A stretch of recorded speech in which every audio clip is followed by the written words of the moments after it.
کرایہ academy college کے نہ سمجھے ہوتی یہ آپ بیان ہو رہے. اللہ پاک عمل کی توفیق عطا فرمائے. آگے چلیں. پھر رسول اللہ صلی اللہ علیہ وسلم نے ارشاد فرمایا لا تخف فی اللہ لومۃ لائم. اللہ کے معاملے میں کسی ملامت کرنے والے کی ملامت کی پرواہ نہ کرنا. اللہ کے معاملے میں سبحان اللہ. اگر ایک مرد نے داڑھی رکھ لی اس لیے کہ نبی علیہ السلام کا حکم ہے لوگ تانے دے پرواہ نہ کرے. ایک عورت نے شرعی پردہ کر لیا, گھر والے تانے دے رہے, محلے والے, قبیلے والے, اپنے برادری والے, پرواہ نہ کرے. ایک نوجوان نے کہا نا ابا جی میری شادی کرنی ہے تو سنت کے مطابق کرنی ہے, کوئی قدر خانہ میں نے نہیں کرنا ہے جی. لوگ تانے دیں گے اور تو کی صوفی بن گیا اور جناب والا تو وہابی بن گیا. کسی کی پرواہ نہ کرے. اور لا تخف فی اللہ, اللہ کے معاملے کے اندر کسی ملامت کرنے والے کی ملامت کی پرواہ نہ کرنا. ہاں اگر تو سچا مومن ہے یہ دیکھنا اللہ کا کیا حکم ہے, میرے پیغمبر صلی اللہ علیہ وسلم کا کیا حکم ہے, شریعت کا کیا حکم ہے, دین کا کیا حکم ہے. دنیا ادھر سے ادھر ہو جائے تو کسی کی پرواہ نہ کرنا, تو سچا مومن بن جائے گا. سبحان اللہ. یہ ایک حدیث میں آپ کو سنا رہا ہوں, ذرا سارے حضرات کی توجہ ہو جائے میری طرف, اور یہ حدیث ذرا یاد کر لی جائے.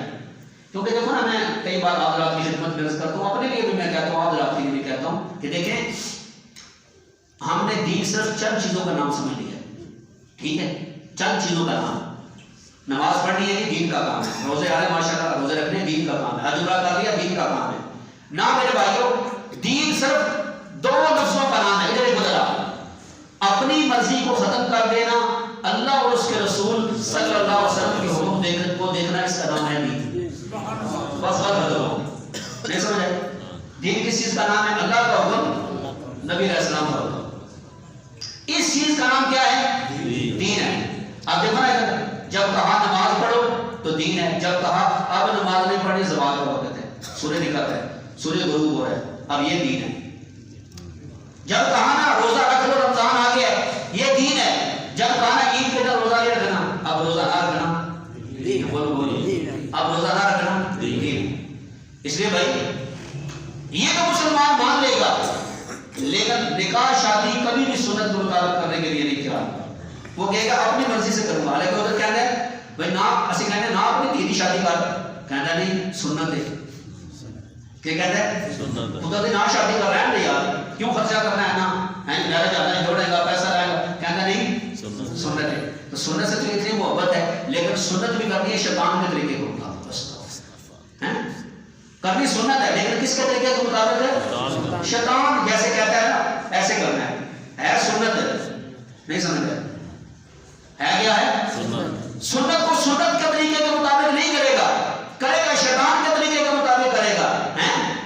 اس حالے سوال سنت کے مطابق کبھی کرنے کے لیے تیار نہیں ہوگا. کہتے ہیں مجھے پتا ہے تیسرا کوئی نہیں, دسواں کوئی نہیں, چاڑیاں کوئی نہیں, سالانہ ختم کوئی نہیں, لیکن برادری بھی بولو محلے والے نہیں راضی کرنا ہے, پنڈ والے نہیں راضی کرنا ہے.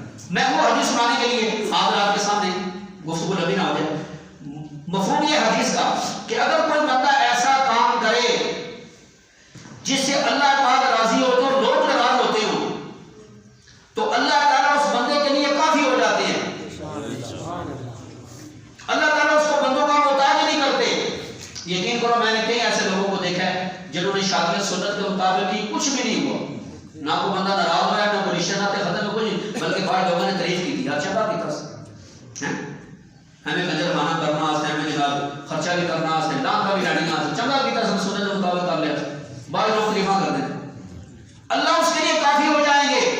اور فرمایا جو کوئی بندہ ایسا کام کرے جس سے لوگ راضی ہوتے ہوں, اللہ تعالیٰ ناراض ہوتے ہوں, تو اللہ تعالیٰ اس بندے کو ان لوگوں کے حوالے کر دیتے ہیں, اللہ کی مدد اس کے شامل حال نہیں ہوتی. بس اب آپ وہ سمجھ سارے سمجھدار ہیں, پڑھے لکھے حضرات ہیں کہ اللہ تعالیٰ کی مدد جس کے شامل حال نہ ہو وہ دنیا کے اندر بھی کامیاب نہیں اور آخرت کے اندر بھی کامیاب نہیں. اچھا کئی لوگ پتہ ہے کس طرح کے گناہ پتہ کس امید میں کرتے ہیں, چلو بات توبہ کرنا کون کر لو, بات کیا کر لیں گے. حالانکہ ابھی تو سوشل میڈیا کے دوران پیچھے ویڈیو آئی تھی کہ نوجوان لڑکے نا ڈانس کر رہے ہیں, ڈانس کوئی شادی کا موقع ہے ویسے ہی, تو ڈانس کرتے کرتے ایک لڑکا وہاں گرا اور اس کی اسی وقت موت واقع ہو گئی. ڈانس کرنے کے دوران تو رسول اللہ صلی اللہ علیہ وسلم کا فرمان ہے بندہ جس حال میں مرے گا اسے حال میں اٹھایا جائے گا قیامت والے دن. ایک بندے اس امید ہے گناہ کر دینا چلو شادی کا کار لینے آنا ہے بعد پھر مسیطے جا کے توبہ کرنا تو میرا برا ہو کنجر خانہ کرتے ہیں مر گیا تو پھر وہ گل پہلے پہیے کہ نہیں بہت نہیں تھی اب تمہیں جو میں بات ختم کرے گا. تو رسول اللہ صلی اللہ علیہ وسلم نے جب یہ فرمایا نا اللہ کے معاملے میں کسی ملامت کرنے والے کی ملامت کی پرواہ نہ کرنا تو ابو ذر کہنے لگے ضد نہیں اے اللہ کے رسول صلی اللہ علیہ وسلم مجھے مزید نصیحت فرما دیں مزید نصیحت فرما دیں. جیسے کہنے کدوں مولوی صاحب ختم کر وہ کئی دفعہ وہ اہم موضوع ہوتا ہے نا تو 2 منٹ اوپر ہو جاتے ہیں کئی لوگ بندے کچھ بول بھی کرنے ہیں تو اسی کہنے سام میرے حالت 2 گھنٹے پہلے مٹا چڑھتے کل صاحب آ گیا برات ہونے 15 منٹ رہ گئے اصل اتنے جا کے بہ جانے ہیں تو اثر پچھی ہو جاتی ہے شام بھی ہو جاتی ہے برات ہونے پوری تو ساڑھے 2 منٹ بیان اوپر ہو جاتے لوگ کہنے ہیں مولوی صاحب ٹائم نہیں پابند نہیں ہے نہیں سمجھے ارے ٹائم نہیں پابند اوپر آ جاتے 2 منٹ اسی جمعہ کے اور پڑھ لاں اللہ اکبر. تو نبی صلی اللہ علیہ وسلم کو جب کہا ابو ذر نے مجھے مزید نصیحت فرمائی تو آپ صلی اللہ علیہ وسلم نے فرمایا لِيَحْجُزْكَ عَنِ النَّاسِ مَا تَعْلَمُ فِي نَفْسِكَ جو اپنے عیبوں کے بارے میں تو جانتا ہے نا جب تجھے اپنے عیبوں کے بارے میں پتا ہے کہ میرے اندر یہ عیب ہے نا تو اس کی وجہ سے لوگوں کے عیب تلاش کرنے سے باز آ جا. جب تجھے پتا ہے نا کہ میں خود نظر کا پاک نہیں ہوں جب تجھے پتا ہے نا میرا خود دل صاف نہیں ہے جب تجھے پتا ہے کہ میری سوچ خود پاک نہیں ہے جب تجھے پتا ہے کہ میرے معاملات کیسے اللہ کے ساتھ اللہ کے بندوں کے ساتھ اب لوگوں کی ٹوہ میں مت پڑ لوگوں کے عیب مت تلاش کیا کر لوگوں کے عیب کی جستجو میں مت پڑا کر کیونکہ پہلے اپنے آپ کو صاف کر پھر کسی اور کی طرف انگلی اٹھانا نہیں سمجھے. پاک تو اللہ ہے نا یہ اللہ کے نبی ہیں یا نبی پاک صلی اللہ علیہ وسلم کے صحابہ ہیں یہ باقی قوم سارے عیبوں والے ہیں نا تو فرمایا جو اپنے بارے میں تجھے پتا ہے نا جن عیبوں کا پہلے ان کو صحیح کر لے تو جب ان کو صحیح کرنا شروع کرے گا تو کسی اور کے عیبوں کے پیچھے پڑے گا نہیں.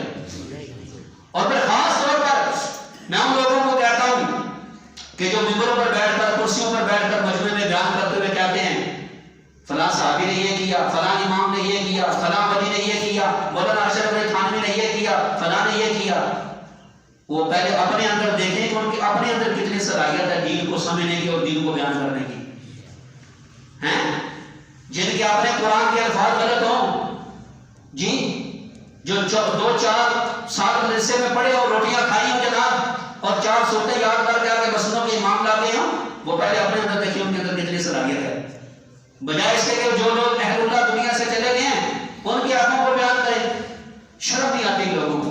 تو ایک بندہ کہنے لگا اور یہ حنفی ہے نا ہم امام ابو حنیفہ رحمۃ اللہ علیہ ان کی رہنمائی میں قرآن و سنت پہ عمل کرتے ہیں کہنے لگا وہ دیکھو جی انہوں نے کتابیں لکھی ہے کہ کوئی بندہ جانور اگر برائی کرے نا تو فلا حد علیہ وہ کہتے سزا کوئی نہیں میں لعنت ہوئے تیرے پہ فلا حد علیہ میں نے کو سزا کوئی نہیں پوری بات پڑھا کے پیچھے تو پڑھتا نہیں جو ایک بندہ کہتا ہے یا ایھا الذین آمنوا لا تقربوا الصلاۃ اے ایمان والو نماز کے قریب نہ جاؤ وہ بندے کا پتر آگے بھی پڑھنا وہاں تم سگارا جب نشہ ہو وہ بھئی حد کا مطلب ہوتا ہے کیا ہوتا ہے حد کا مطلب ہوتا ہے کنفرم سزا جو اللہ نے مقرر کر دی ہے نبی پاک صلی اللہ علیہ وسلم نے مقرر کر دی ہے غیر شادی شدہ زانی کو 100 ہی کوڑے ایک کوڑا میں زیادہ کام نہیں مارنا یہ سمجھے شادی شدہ زنا کرے اس کی حد ہے اس کو پتھروں سے سنسار کرنا ہے آپ اس میں کمی زیادہ نہیں کر سکتے فلا حد علی کا مطلب یہ ہے لیکن آگے لکھا ہوا ہے کہ اس جانور کو بھی مار دو اس بندے کو بھی مار دو قتل کر دو دونوں تعزیرن آپ نے پڑھے آپ یہ پڑھے لکھے جانتے ہیں لکھا نہیں ہوتا تعزیرات پاکستان یہ سزائیں بدلتی رہتی ہیں وہ جرم اگر زیادہ ہو جائے تو وقت کا حکمران جو سزا مناسب سمجھے سخت سے سخت بھی دے سکتا ہے تو ہماری کتابوں میں لکھا ہوا ہے کہ اس جانور کو بھی مار دو اس بندے کو بھی مار دو جو جانور سے برائی کرے. اب ان لوگوں نے کیا کیا اللہ معاف کرے اللہ معاف کرے یہ کوئی چھوٹا جرم نہیں ہے اولیاء اللہ کو بدنام کرنا بزرگوں کو بدنام کرنا اماموں کو بدنام کرنا. ایک اور بکواس کرنے لگا وہ کہنے لگا جو دنیا کا کلمہ ہی ہو رہے اور تسی اپنا کلمہ پہلے صحیح کرو میں ساڈا کلمہ کہڑا ہے ہم نے تو بچپن سے آنکھ کھولی الحمدللہ مدرسوں میں پڑھا ہمیں تو یہ کلمہ پڑھایا گیا لا الہ الا اللہ محمد رسول اللہ کہنے نہیں پڑھے تھوڑے کتابیں نہیں لکھیا لا الہ الا اللہ اشرف من رسول اللہ, تھوڑے کتابیں نہیں لکھیا. تو میں نے کہا وہی ہے تیری بات کے بندہ کہہ رہا یا ایھا الذین آمنوا لا تقربوا الصلاۃ, ایمان والو نماز کے قریب نہ جانا. تو اگے بار بندے کا پتہ تجھے لکھے ہیں. تو ہم نے کہا بھائی اگر تو ساری بات بتاتا تو ذرا دجل فریب کھل کے سامنے آ جاتا. وہ خواب کا واقعہ ہے. کس چیز کا واقعہ ہے؟ ایک بندہ خواب دیکھ رہا ہے, خواب کے اندر کلمہ غلط پڑھ رہا ہے. تو خواب کے اندر حدیث میں فرمایا نبی علیہ السلام نے 3 آدمیوں سے قلم اٹھا دیا جاتا ہے. سونے والا آدمی جب تک جاگ نہ جائے, بچہ جب تک بالغ نہ ہو جائے, پاگل آدمی جب تک صحیح نہ ہو جائے.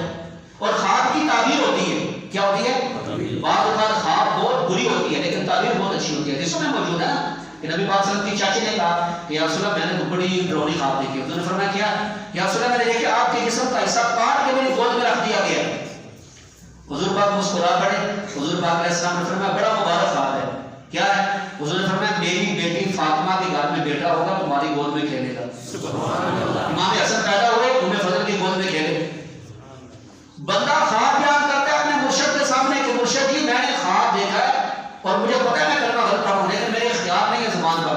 تو تھانوی رحمۃ اللہ علیہ نے فرمایا کہ اس کی تعبیر یہ ہے کہ جس پیر کے ہاتھ پر تم نے بیعت کی ہے نا تو تمہارا پیر نبی پاک صلی اللہ علیہ وسلم کی سنت پر چلنے والا ہے.